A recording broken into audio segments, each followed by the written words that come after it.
శ్రీమన్నారాయణీయం దశకం 86 సాల్వాదివధవర్ణనం భారతయుద్ధవర్ణనం చ.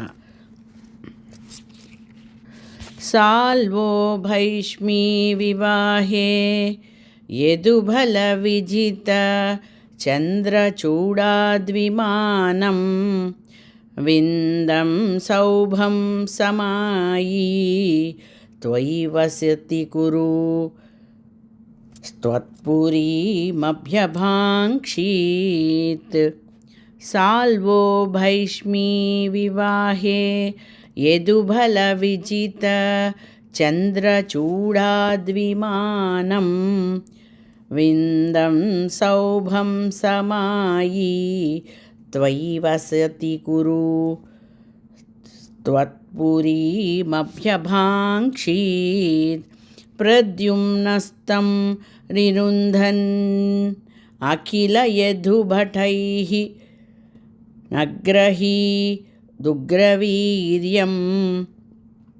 ప్రద్యుమ్నస్తం నిరుంధన్ అఖిల యదుభటైః నగ్రహీ దుగ్రవీర్యం.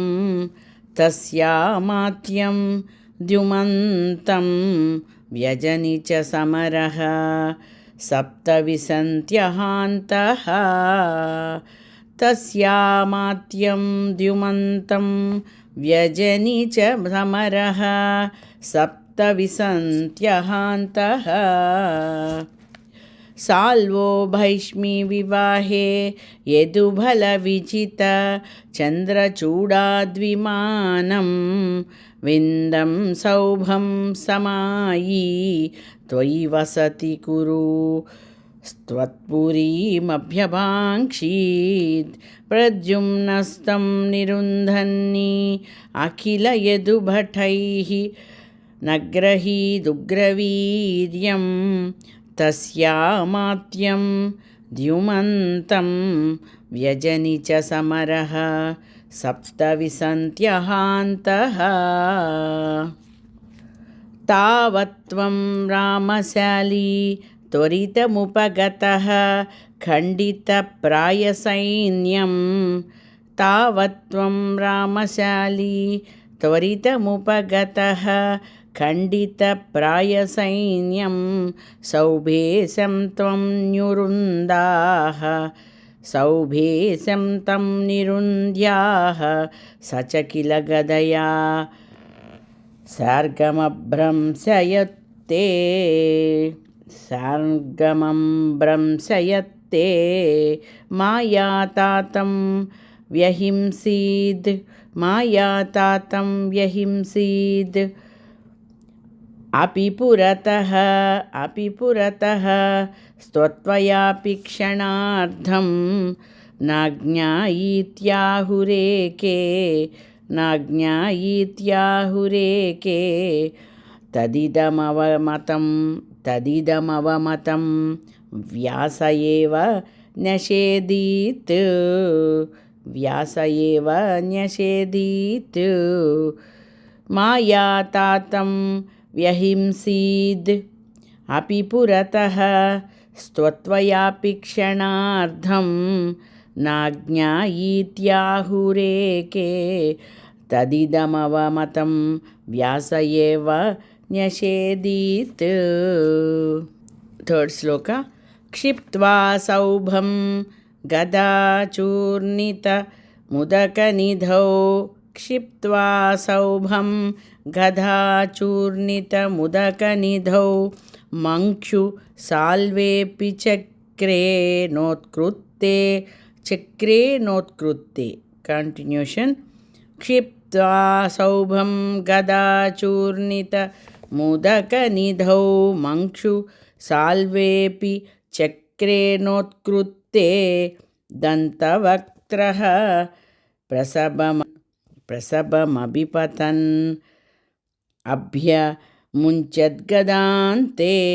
అభ్యముంచద్గదాంతే. క్షిప్త్వా సౌభం గదాచూర్ణిత ముదకనిధౌ మంక్షు సాల్వేపి చక్రే నోత్కృత్తే. దంతవక్త్రః दन्तवक्त्रः प्रसभमभिपतन् अभ्यमुञ्चद्गदान्ते कौमोदक्या हतौ सौ అవుతున్నది कौमोदक्या हतौ सौ अपि सुकृतनिधिः कौमोदक्या हतौ सौ अपि सुकृतनिधिः चैद्यवृत्पापदैक्यं सर्वेषामेष पूर्वं त्वयि धृतमनसां मोक्षणार्थोऽवतारः क्षिप्त्वा सौभं गदाचूर्णितमुदकनिधौ मंक्षुसाल्वेऽपि चक्रेणोत्कृत्ते दन्तवक्त्रः प्रसभमभिपतन् अभ्यमुञ्चद्गदान्ते कौमोदक्या हतोऽसौ अपि सुकृतनिधिः चेद्यवतापदैक्यं सर्वेषामेष पूर्वं त्वयि धृतमनसां मोक्षणार्थोऽवतारः फोर्थ श्लोक त्वय्यायाते धजाते किल कुरु सदसि जूतके संयतायाः क्रन्दं त्यायाज्ञसेन्याः सकरुणमक्रुधा चेलमालामनन्तां त्वय्यायाते धजाते किल कुरु सदसि जूतके संयतायाः क्रन्दं त्यायाज्ञसेन्याः सकरुणमक्रुधा चेलमालामनन्ताम् अन्नान्तप्राप्तसर्वां सज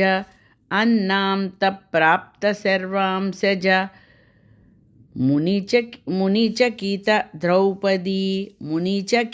द्रौपदी चिन्ततोऽन्धा प्राप्तः शाकान्नमस्नन् मुनिगणमकृदाः स्तृप्तिमन्तं वनान्ते अन्नान्तप्राप्तसर्वां सज मुनिचकितद्रौपदी चिन्तितोऽधा प्राप्तः शाकान्नमस्नन् मुनिगणमकृदाः स्तृप्तिमन्तं वनान्ते फिफ्थ श्लोक युद्धोद्योगेन्धमन्त्रे मिलति सति वृतः फल्गुनेन त्वमेकः युद्धोद्योगेन्धमन्त्रे मिलति सति वृतः फल्गुनेन त्वमेकः कौरव्ये दत्तसैन्यः करिपुरमगमो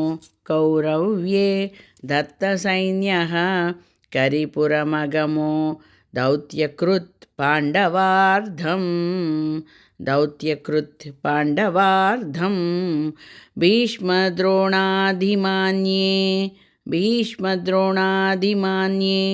तव खलु वचने धिक्कृते कौरवेण व्यावृण्वन् विश्वरूपं मुनिसदसि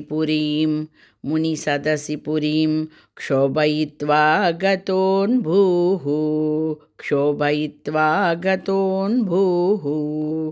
फिफ्थ श्लोक अगेन युद्धोद्योगेन्धमन्त्रे मिलति सति वृतः फल्गुनेन त्वमेकः कौरव्ये दत्तसैन्यः करिपुरमगमो दौत्यकृत् पाण्डवार्धं भीष्मद्रोणादिमान्ये तव खलु वचने धिक्कृते कौरवेण व्यावृण्वन् विश्वरूपं मुनिसदसि पुरीं विश्वरूपं मुनिसदसि पुरीं क्षोभयित्वा गतोऽभूः क्षोभयित्वा गतोऽभूः। सिक्स्थ श्लोक।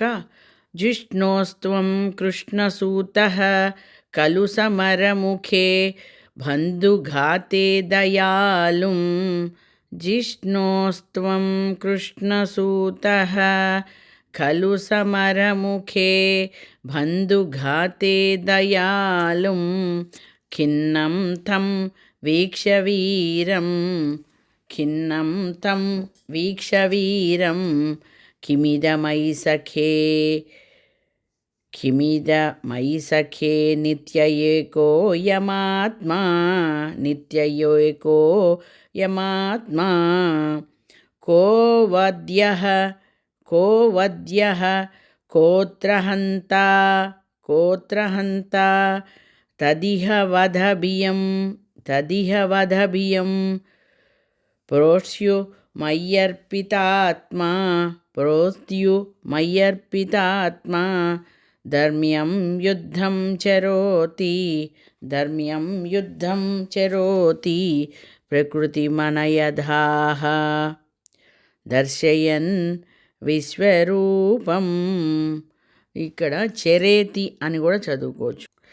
జిష్ణోస్త్వం కృష్ణసూతః ఖలు సమరముఖే బంధుఘాతే దయాళుం ఖిన్నం తం వీక్ష్య వీరం కిమిదమయి సఖే నిత్య ఏకో యమాత్మా को वद्यः कोऽत्र हन्ता तदिह वधभियं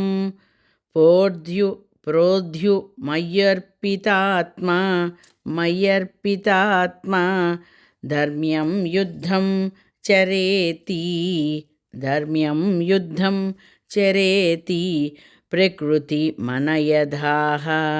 प्रकृतिमनयधाः दर्शयन् విశ్వరూపం. ఈ శ్లోకం యొక్క విశేషం ఏమిటంటే గీతాఫలం ఈక్వల్ టు గీతాఫలం అంట. గీత చదివితే ఎంత ఫలం ఉంటుందో ఈ శ్లోకం చదువుకుంటే అంత ఫలం ఉంటుంది, అంత ఫలంట. సెవెంత్ శ్లోక. భక్తోత్తం సేంధభీష్మే తవ ధరణిభర क्षेपकृत्यैकसक्ते धरणिभरक्षेपकृत्यैकसक्ते भक्तोत्तं सेन्धभीष्मे तव धरणिभरक्षेपकृत्यैकसक्ते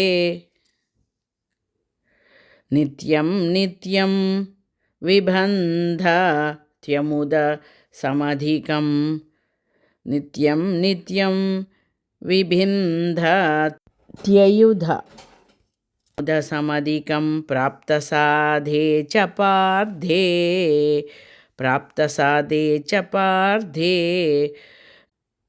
निःशस्त्रत्वप्रतिज्ञां विजहदरिवरं धारयन् क्रोधशाली वादावन् प्राञ्जलिं तं नतशिरसमधो वीक्ष्यमोदादपागाः भक्तोत्तं सेन्धभीष्मे तव धरणिभरक्षेपकृत्यैकसक्ते नित्यं नित्यं बिबिन्धात्ययुथ समधिकं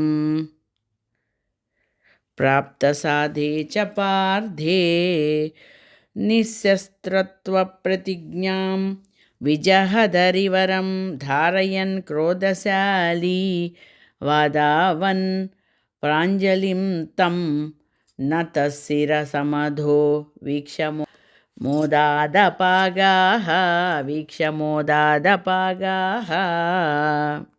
एय्थ श्लोक. युद्धे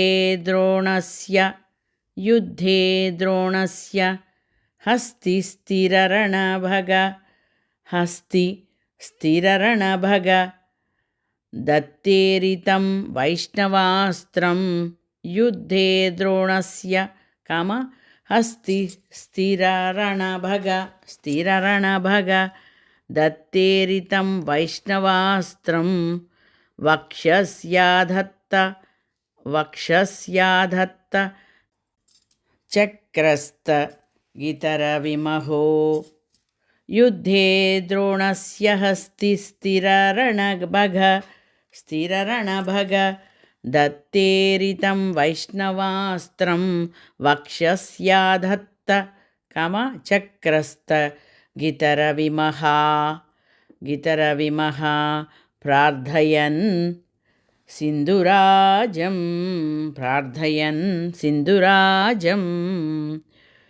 नागास्त्रे कर्णमुक्ते क्षितिमवनमयन् नागास्त्रे कर्णमुक्ते क्षितिमवनमयन् केवलं कृत्तमौलिं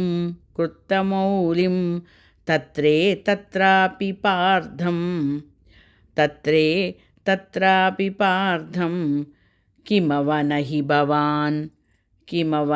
भवान् पाण्डवानामकार्षीत् युद्धे द्रोणस्य हस्ति स्थिररणभग दत्तेरितं वैष्णवास्त्रं वक्षस्याधत्त चक्रस्तगितरमिमः प्रार्थयन् सिन्धुराजं नागास्त्रे कर्णमुक्ते क्षितिमवनमयन् केवलं कृत्तमौलिं तत्रापि पार्थं किमिव न हि भवान् पाण्डवानामकार्षीत्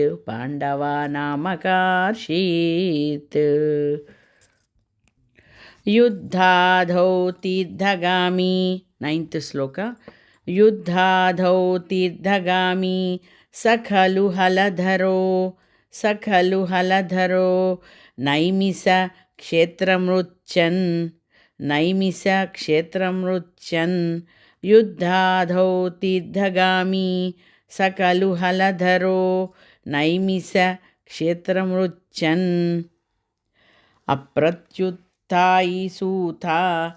अप्रत्युत्थायिसूथा क्षयकृतधसुतं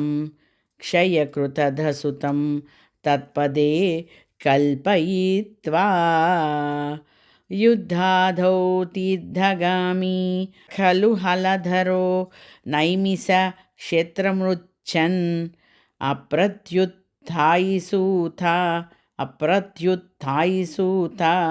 क्षयकृतधसुतं तत्पदे कल्पयित्वा यज्ञग्नं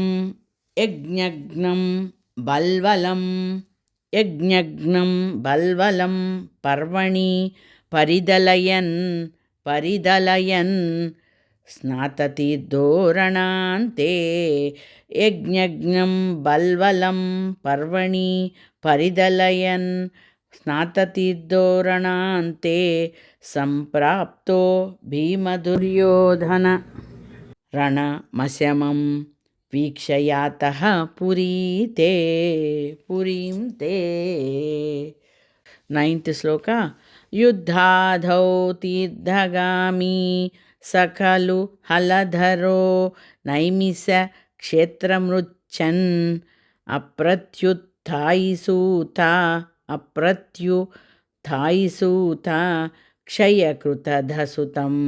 क्षयकृतधसुतं तत्पदे कल्पयित्वा यज्ञं बल्वलं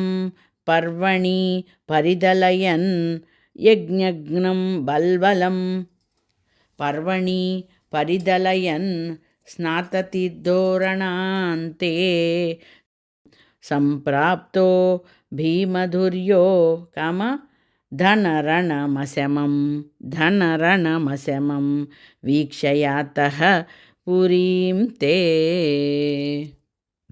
10th श्लोक संसुप्तद्रौपदेय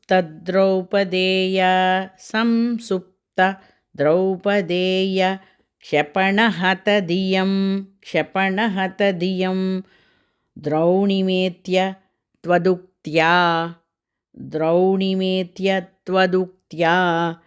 संसुप्तद्रौपदेय क्षपणहतधियं द्रौणिमेत्य त्वदुक्त्या तन्मुक्तं ब्रह्ममस्त्रं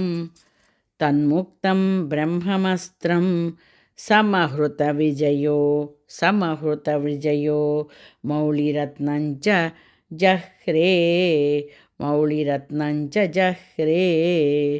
उच्चित्यै पाण्डवानां पुनरपि च विशत्युत्तरागर्भमंस्त्रे उत्थित्यै पाण्डवानां पुनरपि च विशत्युत्तरागर्भमस्त्रे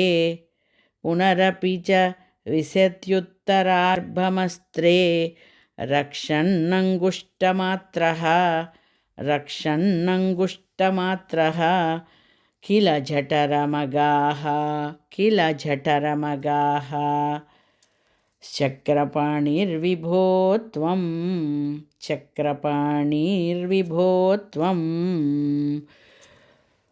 10th श्लोक संसुप्तद्रौपदेय क्षपणहतधियं द्रौणिमेत्यत्वदुक्त्या तन्मुक्तं ब्रह्ममस्त्रं समहृतविजयो मौलिरत्नञ्च जह्रे उच्चित्यै पाण्डवानां पुनरपि च विशत्युत्तरागर्भमस्त्रे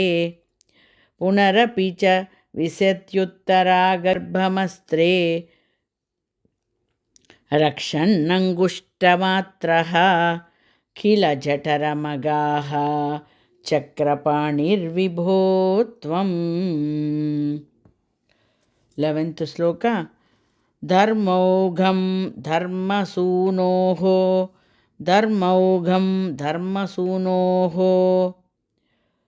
अभिदददखिलं चन्द्रमृत्युः स भीष्महि धर्मौघं धर्मसूनोः अभिदददखिलं चन्द्रमृत्युः स भीष्मः स्त्वां पश्यन् भक्तिभूम्नैव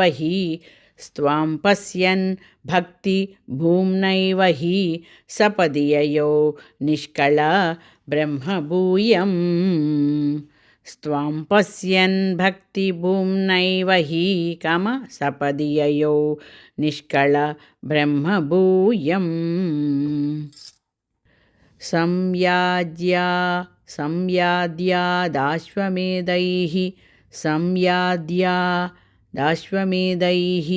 श्रीभिरतिमहितै धर्मजं पूर्णकामं संयाद्यादाश्वमेधैः श्रीभिरतिमहितैर्धर्मजं पूर्णकामं सम्प्राप्तो द्वारकान्त्वं पवनपुरपते पाहि मां सर्वरोगात्